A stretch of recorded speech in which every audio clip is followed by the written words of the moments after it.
Wow, that was a long minute. I sat here for the entire minute between 1:59 and 2 hours UTC. That was a long minute. So, hey, everybody. Hope everybody's doing well. You can call me Cosmic, and you can call this live stream Astronomy Daily Live. Come to you every single day at 2 hours UTC to sit back, turn off the TV, forget about the news. Let's talk about astronomy. Let's talk about the universe for a little while, just a little while. Maybe half an hour, maybe an hour, something like that. Yeah,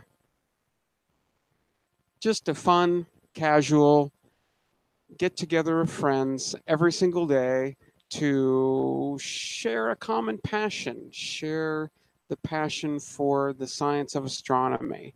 So I'm going to get my smartphone running here. Looks like I'm live over there. I've already got the uh, the chat going. Oh, I've got a couple of chats up and running. That's probably not a good idea. I assume this is probably yeah. And I'm going to tweet this because I never remember to do that, and I'm somehow I'm remembering to do it today. So yay, just tweeted. So yeah, hey everybody, hope everybody's doing well. Now, this live stream is for everyone. It's for new people who are just coming into astronomy now, want to find out more information, want to learn, is on that steep learning curve that one gets oneself into when you get into pretty much anything. So it's for new folks.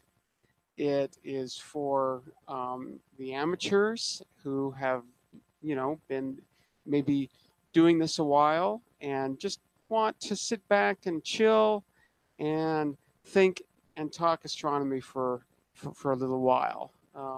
Most amateur astronomers love to talk astronomy. They'll talk your ear off, and yeah, I think that's I think that's very awesome. But this live stream is also for pros who want to come in and think and um, um, talk astronomy for a while.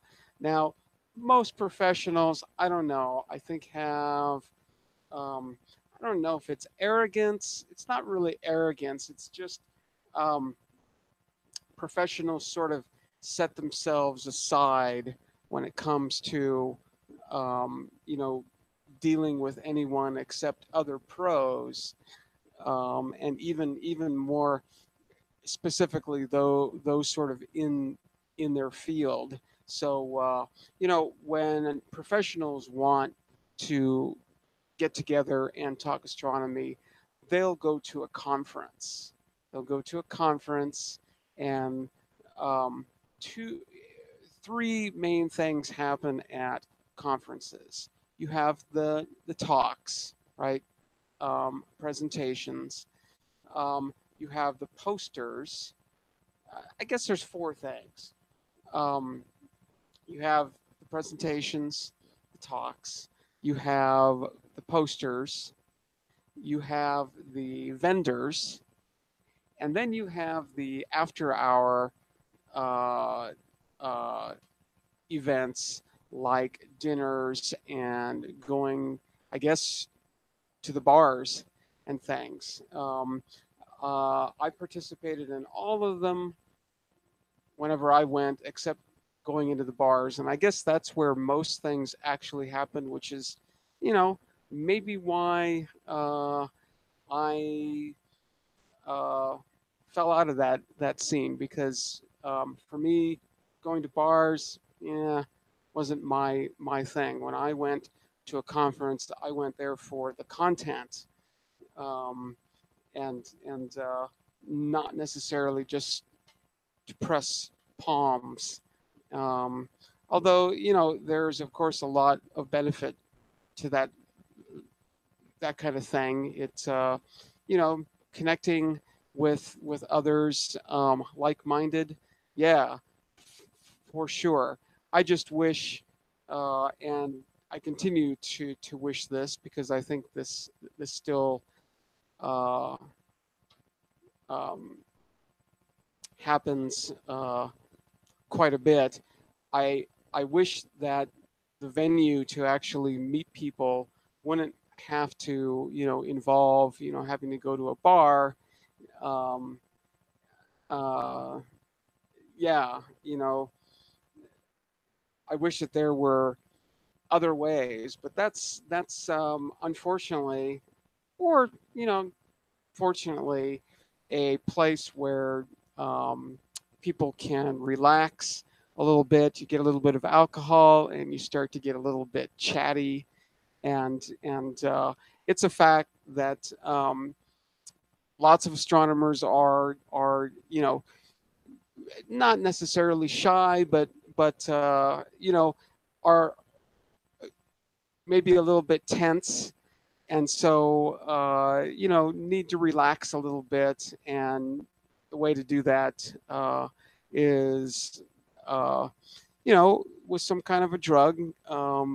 Alcohol is usually, I think, the choice, just because it's sort of traditional and legal.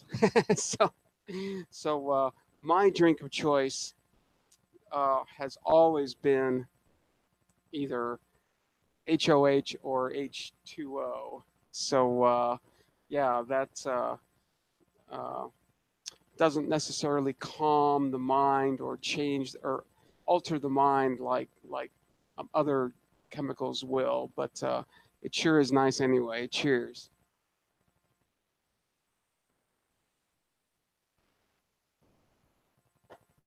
All right, cool. So yeah, this live stream, as I said, is for everyone.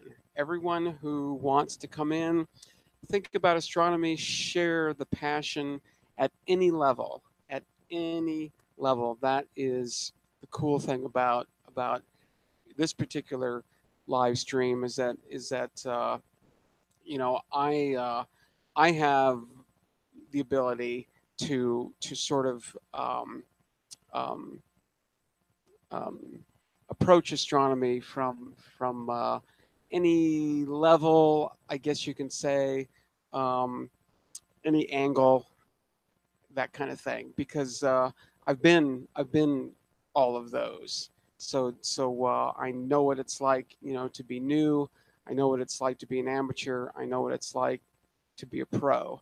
So I have been uh, all of those things, and yeah, at some level, I I continue to be all of those things. So yeah, so come on in.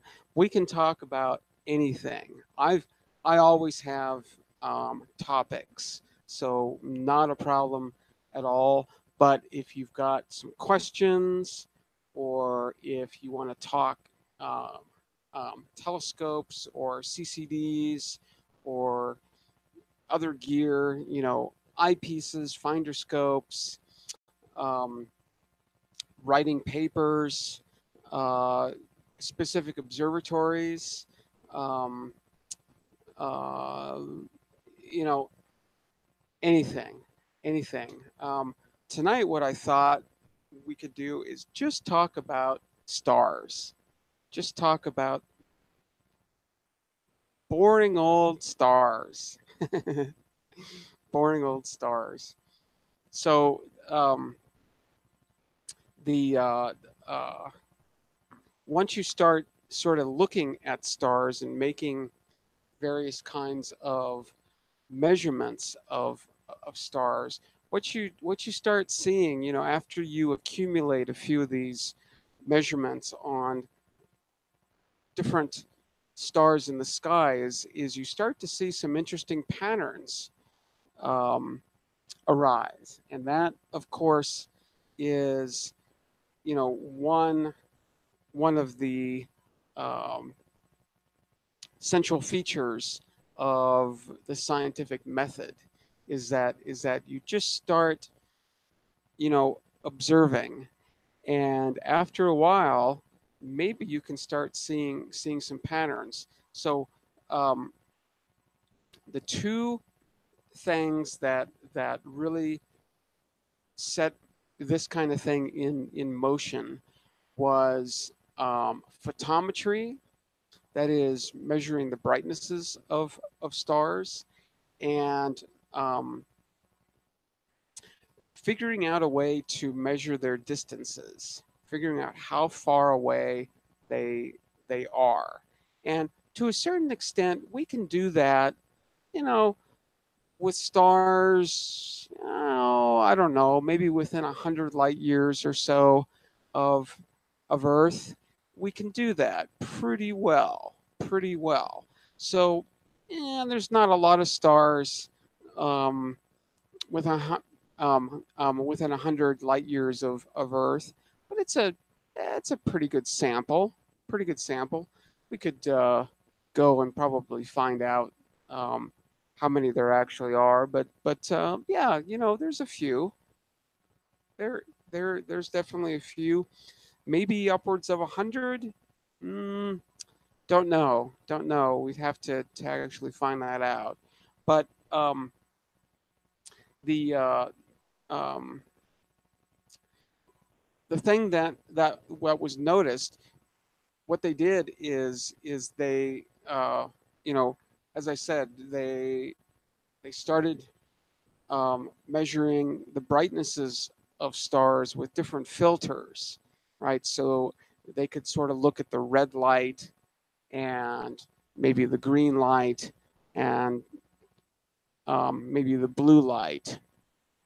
And what they found was that the brightnesses were different. So, some stars were really, really bright in the red, and that same star, was quite a bit fainter in the blue, say, or vice versa. Um, so it's like, okay, well, that's kind of interesting. That's kind of interesting. Let's let's also look at how far away these um, stars are, and what you can actually do is look at the relationship between those two things, the differences in um, the brightnesses of the colors versus how far away it is, and more importantly, than how far away it is, how intrinsically bright these stars are.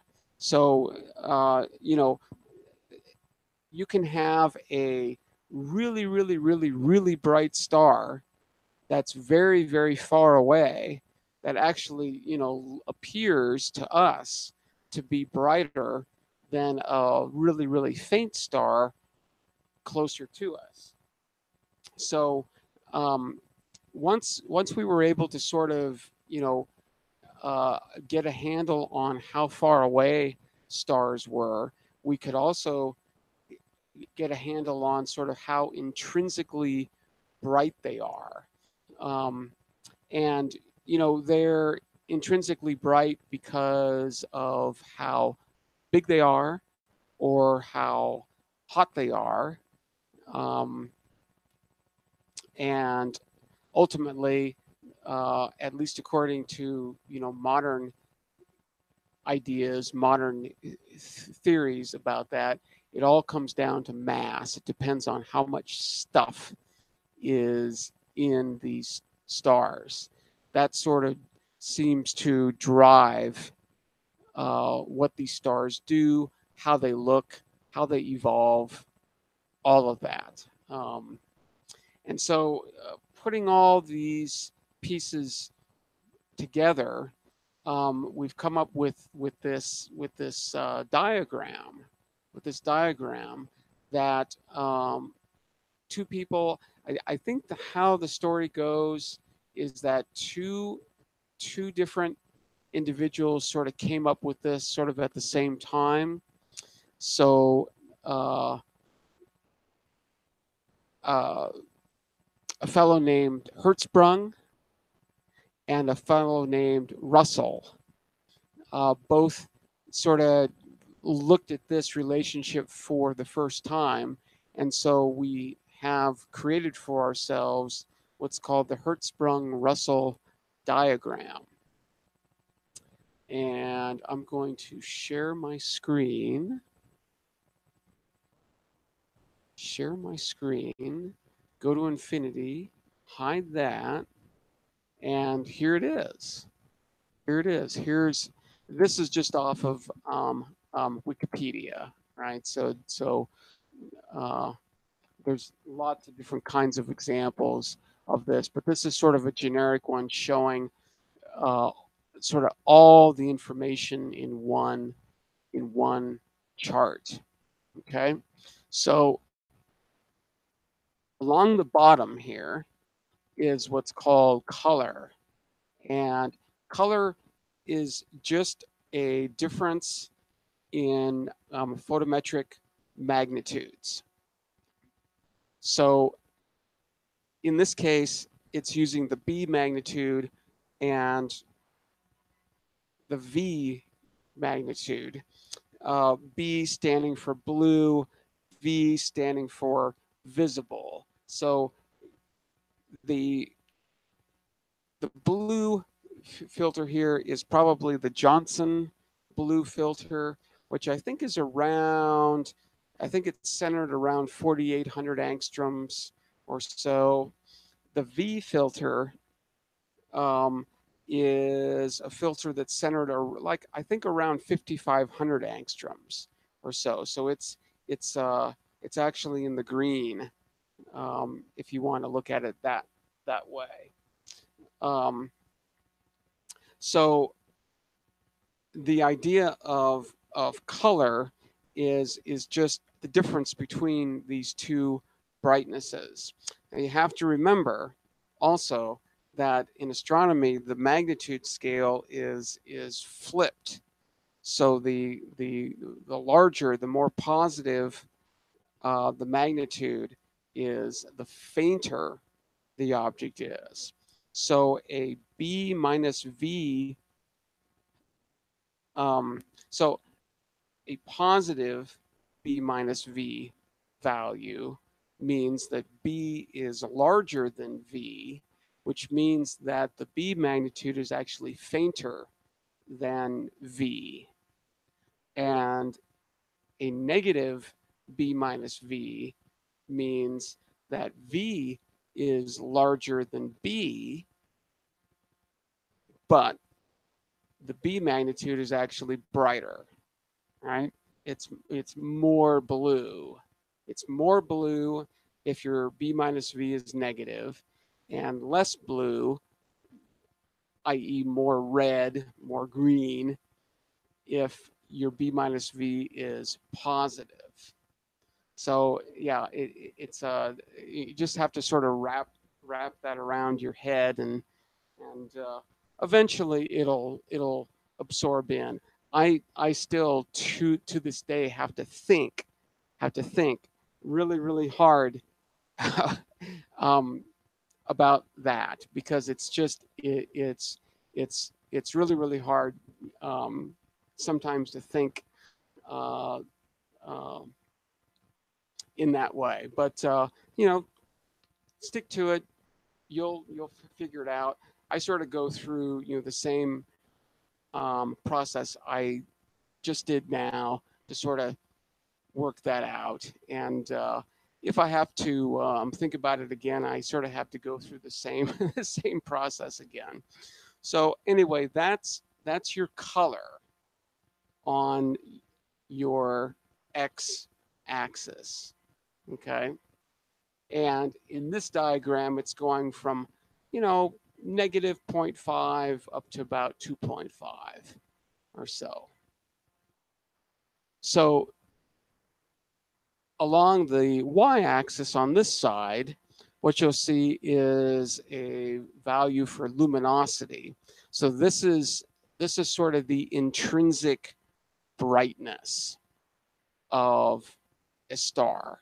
And these numbers here are in terms of the luminosity of the sun. So of course the luminosity of the sun is 1. So it's going to be somewhere along this line, right, that I'm sort of drawing. You'll have to imagine a line there. So these stars up here would be 10 times more luminous, 100 times more luminous, 1,000 times more luminous, 10,000 times, 100,000 times more luminous than our sun. Effectively, that much times brighter, that much more brighter than our sun. So these stars can get pretty darn bright. They can also get pretty darn faint, right? A tenth of the brightness of our sun, 100th, 1,000th. Here's a 100,000th the brightness of our sun. Pretty darn faint. Pretty darn faint. So the other thing that you'll see on this, on the right-hand side, is this thing called absolute magnitude. So this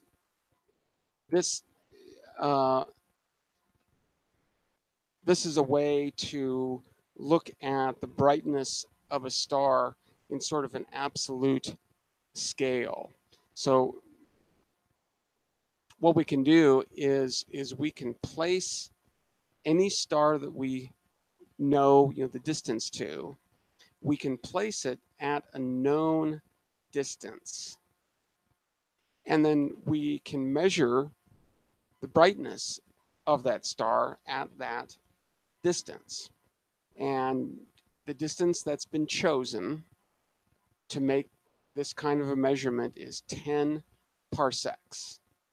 Now, a parsec is 3.26 light years, and it has special relevance as well. I'm not going to get into that here, I don't think.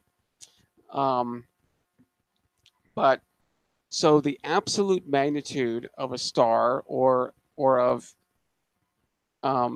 anything is its apparent magnitude if it was 10 parsecs away, 32.6 light years distance from us. So as you can see, okay, this is our sun, okay? If our sun was at a distance of 10 parsecs away from us, it would be about a 5th magnitude star. That's it. That's it. So our sun right now, its apparent magnitude is about -26, right? It is bright. It is bright, bright, bright. Well, really, the only reason why it is so bright is because it's so darn close, right? It is so close to us that it just appears very, very bright. Relatively speaking, our sun is not really all that bright. It's actually, sort of leaning towards the fainter side of things. So, if it was 10 parsecs away, it would be barely visible to the naked eye on a dark site. So, a 5th magnitude star, that's pretty hard to see. Even for a location like mine here, southeastern Arizona, where it's good and dark, seeing a 5th magnitude star, you got to work pretty hard. So, yeah, our sun would just be one of thousands, right? Wouldn't be significant really in any way whatsoever. You can also see along the top that we've divided these stars into what are called spectral classes. Um, Basically color classes, right? Going from very, very white or blue through yellow, through orange, through red. Interestingly enough, there aren't any, or at least not very many, green stars. Um, don't know if we've really ever seen any like real violet stars. Pretty much see everything else, but personally, and maybe those of you who are watching now live or um, sometime later can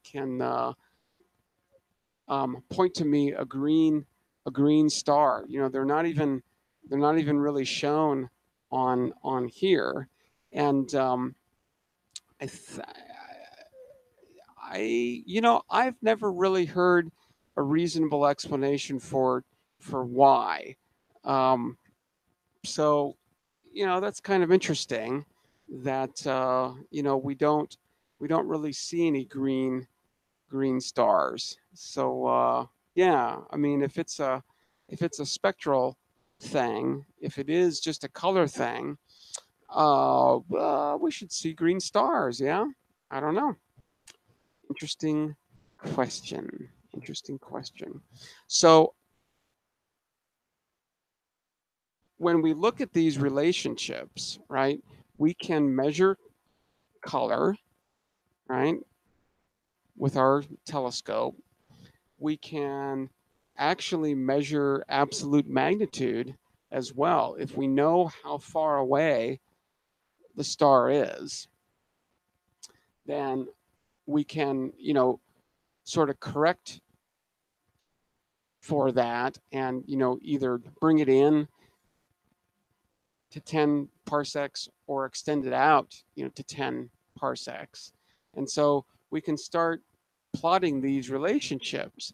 And what we see is that there are some interesting patterns that sort of emerge, right? You won't necessarily see any stars that are extremely red and about the luminosity of our sun, right? We will see some stars that are very, very red that are much more massive than our sun. Um, we won't see any like very, very, very blue stars that are the brightness of our sun. So not at all, right? We have to go down here into this other population of stars where they're, you know, uh, very, very faint relative to the brightness of our sun, but also very, very blue, right? We're getting quite quite blue, and those are the white dwarf stars. So really interesting. You can also see that the white dwarfs. Well, you can see that there's a relationship, right? Sort of a direct relationship between absolute magnitude and luminosity. And luminosity, if I haven't already said, is just the intrinsic brightness of a star. So and that can depend on lots and lots of things, you know, internally. But once you know how bright a star intrinsically is, then there's a direct relationship between its absolute magnitude. Because for a given brightness of a star at 10 parsecs, it's always going to have an apparent magnitude of x, right? So interesting sort of linear relationship between luminosity of stars and their absolute magnitudes. And then,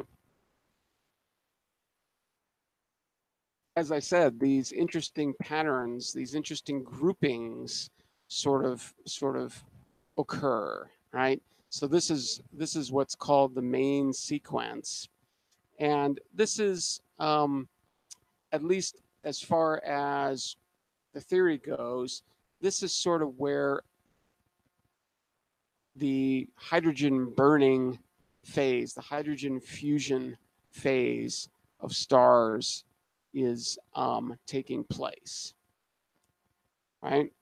And then once they jump off of this main sequence, uh, as as stars evolve, of course, at least as far as the theory goes, that hydrogen is being used up, right? The hydrogen is being converted into helium and other heavier elements. And so once enough of that hydrogen fuel is gone, then things are going to change, right? Um, Typically, the star is going to start fusing helium. And when it starts fusing helium, well, all of a sudden it gets brighter, right? So a star fusing hydrogen is going to be somewhere on this main sequence. But once that's finished, it's going to jump off of that, start fusing helium, and get a lot brighter. Get a lot brighter. Um, Now, it can get brighter in a couple of different ways, right? It can just get bigger, it can expand, or it can intrinsically get brighter, maybe by getting hotter. Who knows, right?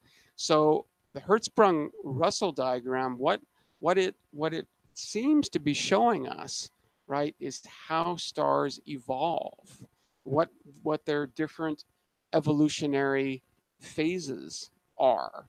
And so, a diagram like this can tell you a lot about a population of stars. Now, sometimes the relationships are represented in sort of a different way, right? Oftentimes, you'll see what's called a color magnitude diagram, which is a Hertzsprung Russell diagram, but instead of absolute magnitude, you'll have an actual, like a V magnitude or a B magnitude or an R magnitude, or a G, some kind of a magnitude. And what we can actually do, let's see if I can, let's see. Let's go over to archive.org, and I think you're going to watch some astronomical gymnastics here. I think on Friday there was a, let's see if I can find it. I thought that there was a paper.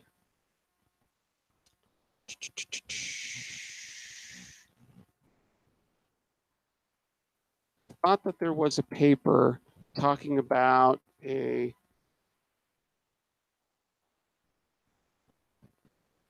looking at the stars in a cluster of some sort. Alec variations.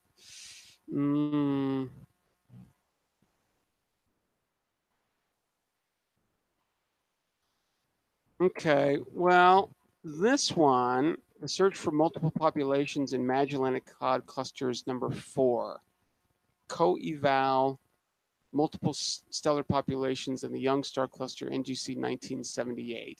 let's see if there's a Hertzsprung-Russell diagram in this paper. This is not the best example, but let's just see. Come on. I'm scrolling down and it's not scrolling. I'm scrolling up and it's not scrolling.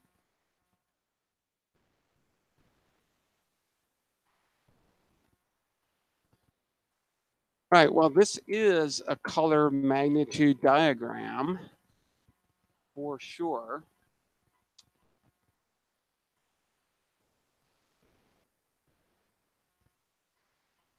So this is V minus I versus I. So those are just two different filters. Let's go with this, see what, let's just, this is just to give you an idea anyway of maybe a different example.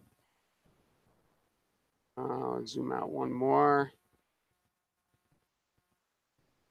This machine is being slow tonight.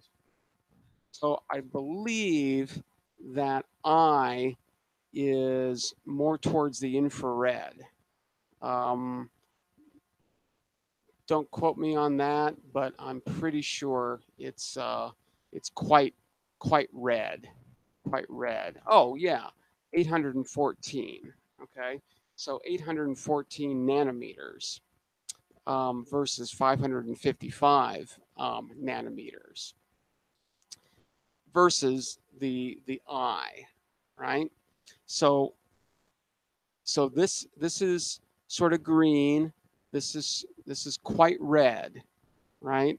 So let's go through this thinking again in terms of brightnesses, right? If you have a positive color here, positive value, which it looks like all of these are, if you have a positive value here, that means that the 555 is larger than the 814, which means that the brightness is flipped. So the 814, so it's actually brighter in the red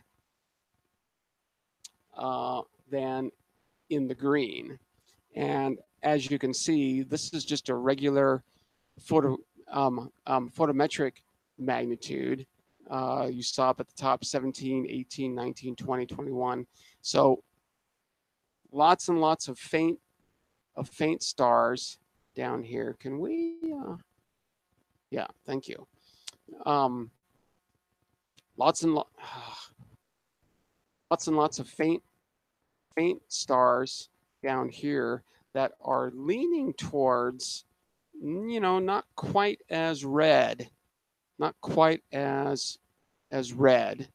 But then you've got these really amazing patterns here where you even have this bunching up.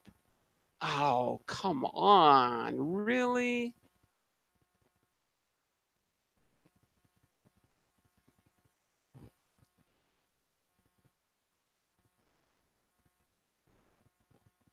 Really, machine, you're going to be a pain tonight.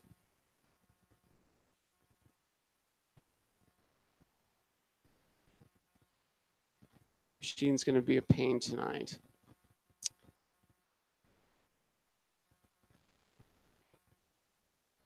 All right, there we go.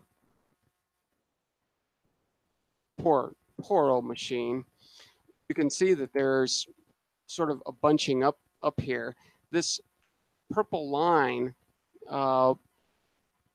usually represents sort of the evolutionary path that these stars will take. So let's see what it says. Yeah, the violet curve indicates whatever that is for a value of age of 2 billion years and a metallicity of a certain amount. So yeah, pretty amazing. Pretty amazing. So yeah, anyway, I guess my main point in showing this um, is that the Hertzsprung Russell um, diagram is used a lot, right, in terms of trying to understand populations of stars and how they're evolving. So yeah, kind of interesting, that there's this bright population of stars that are very, very red, right? And then there's this other large population of stars that are very, very faint, but very, very blue. And I mean, when I say very, very blue, that's sort of a relative term, right? This is more blue than this, right? But look at how it just cuts right off. It elbows. Pretty amazing. Pretty amazing. Oh yeah, lots and lots of information here, for sure. And whenever you come across one of these color magnitude diagrams or Hertzsprung-Russell diagrams, take a close look. See if you can, sort of make some interpretations. Um, it's kind of neat. It's kind of interesting. And as I said, these kinds of diagrams provide a huge amount of information packed in a very, very small amount of space. Cheers.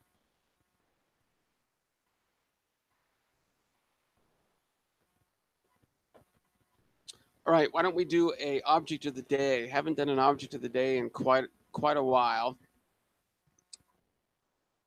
Let's go to random.org and we will allow an indifferent and unbiased machine to choose tonight's. Let's go the NGC catalog, right? The new general catalog. There are 7,840 new general catalog objects. Now, most of these are what can be called non-stellar objects. These are like galaxies, um, open clusters, globular clusters, planetary nebulae, and diffuse nebulae. But some other objects have sort of slipped in there too that I didn't actually know about, or at least wasn't aware of, until we started doing this object of the day thing. And I realized that some of the NGC objects, which are not supposed to be stars, some of the NGC objects are stars that have just been misidentified as galaxies. And they just sort of left things the way they are. So yeah, kind of interesting. But there are 7,840 of them spread over the entire sky. And the NGC catalog sort of goes in numerical order. So, you know, uh, NGC objects with a low number uh, are usually also positioned at a low value of right ascension. Right ascension goes from 0 hours to 24 hours all the way around, and then goes back to 0. And so,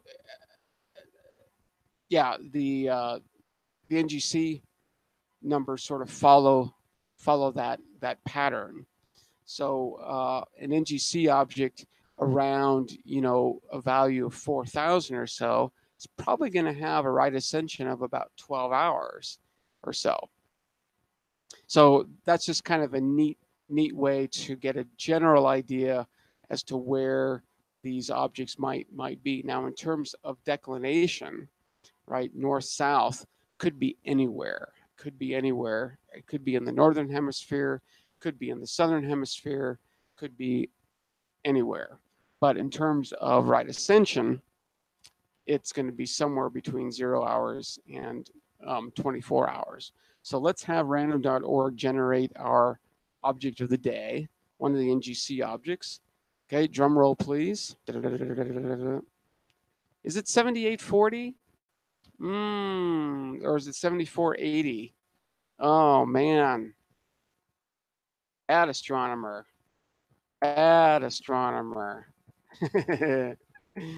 Let's see, NGC catalog.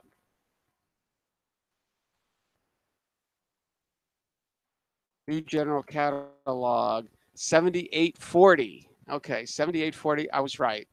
Okay, here we go. Drum roll, please. NGC 2089. So let's go to our famous Simbad astronomical database. And 2089, NGC 2089. NGC 2089 is going to be somewhere between 0 hours and 12 hours, for sure. 2089, here we go. It's a galaxy. It's a galaxy. So the equatorial coordinates for this galaxy are shown here: 5 hours, 47 minutes, 51.427 seconds, and a declination of negative 17 degrees, 36 minutes, 8.43 seconds. It's what's called an S0 galaxy. So they're classifying it as a spiral, but the 0 means that you really can't see any spiral arms. So it's just, it's maybe too elliptical to be an elliptical galaxy. So, and maybe there's a little bit of evidence of gas and dust. Elliptical galaxies don't really have a lot of gas and dust in them. Spiral galaxies do. So they're calling this a spiral galaxy. Let's see, 1.44 arc minutes along one axis and 1.066 arc minutes along the other axis. So that's a pretty big galaxy. You can see the brightnesses in different wavelengths, B, R, JH, and K. JH and K are mainly infrared. B is pretty blue. R is pretty red. So it's a relatively faint galaxy. You can see this galaxy in a 8-inch or 10-inch telescope. Anything less than 8, probably not going to be able to see it all that well. So different names for this galaxy. These are usually just, different catalogs, right? So they've come along and said, okay, we're looking for all galaxies that have these kinds of characteristics. And this galaxy has some kind of characteristic that allowed it to be dropped into a catalog. And of course, all cataloged objects have to have names of some sort. You can sort of see that the names generally follow the right ascension and declination of the object. You can see in all of these, there's a 0547, negative 17. This one's kind of funny, negative 03. I don't quite understand that. But everything else here, yeah, is just basically the right ascension and declination of the object. That's not so mysterious and strange or weird if you understand what the naming convention is. So don't let anybody tell you that these are weird names. No, they're not. They convey a lot of information. Doesn't make them weird. Not a very well studied object. Just a few references, professional journal references. Um, there is a measure of distance, so let's take a look at that. See how far away this galaxy is. 41.56 million parsecs.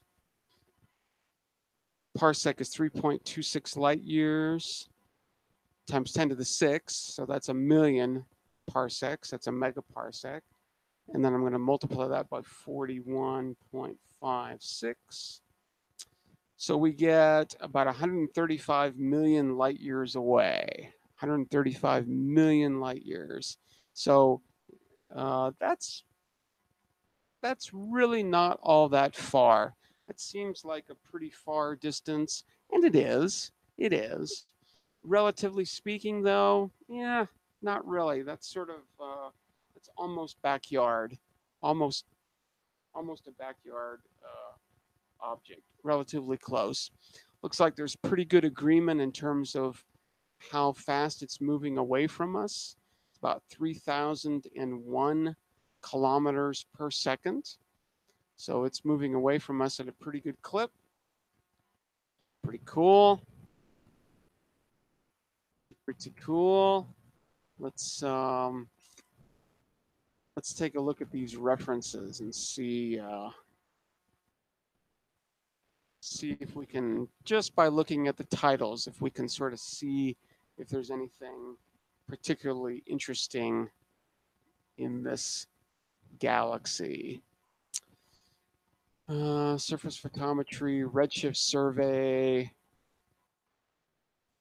radioactive elliptical galaxies. So maybe this galaxy is relatively bright in the radio. That's kind of cool. Galaxy redshift catalog, K-band luminosity function, DF Galaxy survey, final redshift release. So just measuring redshifts, which is a is a way of measuring how they're moving and sort of inferring from that maybe how far away it is. So kinematics in the local universe, as I said, this galaxy is sort of backyard. So, and this sort of confirms that. Group of galaxies, 2 micron, near infrared optical and X-ray luminosity, identification and designation of galaxies, redshift distanced survey of early type galaxy spectroscopic data, X-ray luminosities, total magnitude, radius, color indices, color gradients, and photometric type of galaxies. Hey, that sounds like an interesting one. Let's take a look at that.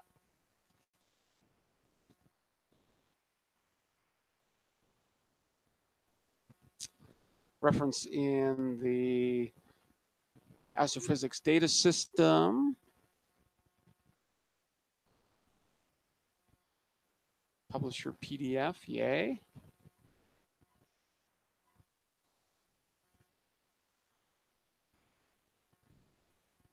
I sort of complain sometimes that some papers aren't available, but I can say on the other side of that coin that there are a lot of papers that are freely available, and I just wish that they all were, because the authors are paying these publications for the privilege of publishing.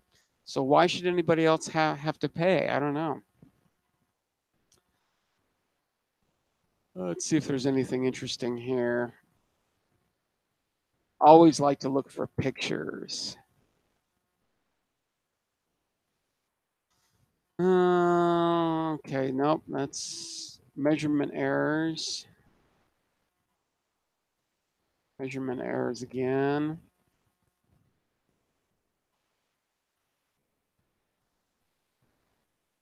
Looking for like a color magnitude diagram, you know, like a Hertzsprung Russell diagram for galaxies. Kind of, yeah, they're probably not gonna do much of that. It looks like it does appear as though they're seeing patterns, right? They're looking at this population of galaxies. I didn't even look to see what the title was.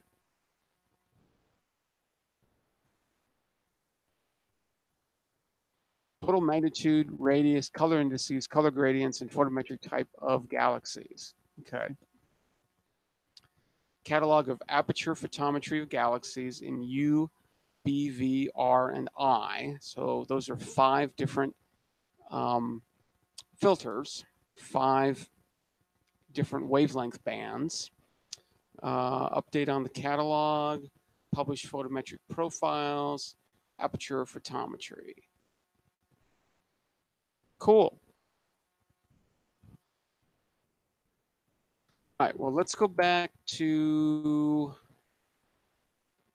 Simbad, and we can sort of look at the galaxy a little more up close and zoom around, and then we'll call it a show.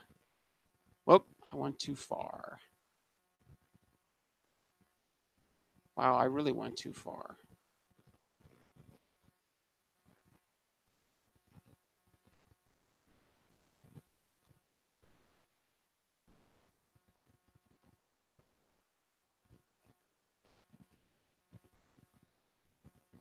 All right, here's the picture. It's always going to be zoomed in enormously. So I immediately like to zoom out just to sort of get an idea of where we are.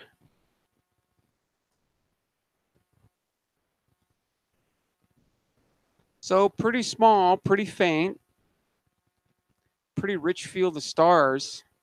Not really seeing a lot of any other galaxies or anything around. Let's zoom out a little bit more here.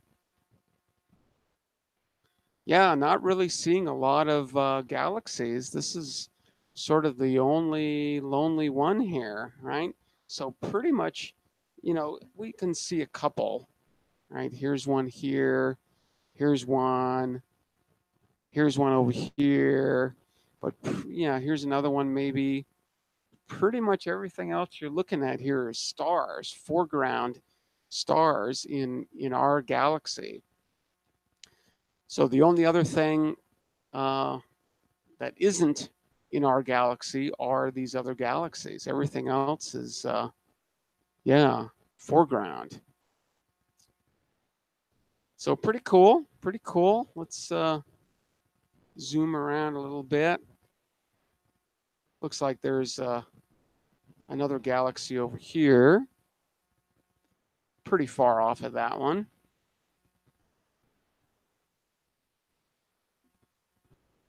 Zoom in on that one, maybe.